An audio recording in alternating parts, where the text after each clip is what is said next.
जो breaking news हमारे पास इस वक्त है, जाहिर बात है वो ईरान की स्टोरी है।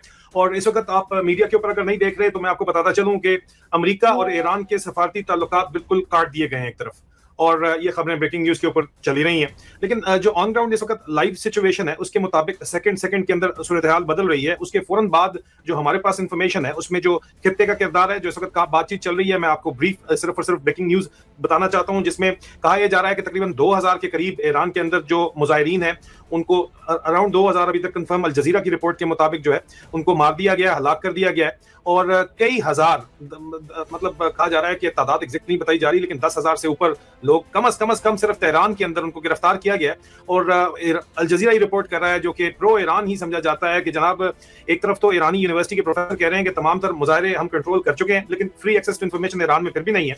दूसरी तरफ ईरानी जज कह रहे हैं कि जो मुजाहिरीन हमने पकड़े हैं उनके फौरन हम फैसले करेंगे। ये भी आपके सामने ही है मामलात इस वक्त। और कहा जा रहा है कि ईरान में मजीद कोई भी प्रोटेस्ट इस वक्त नहीं हो रही।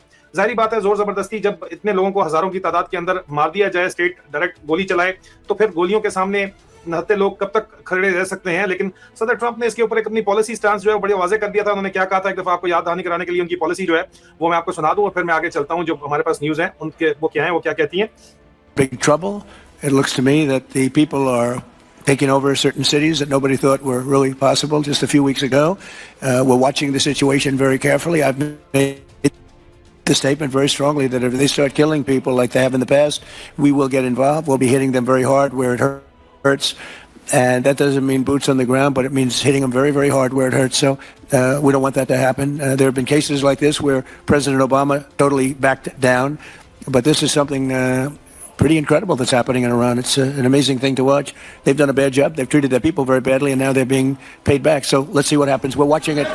We're watching it.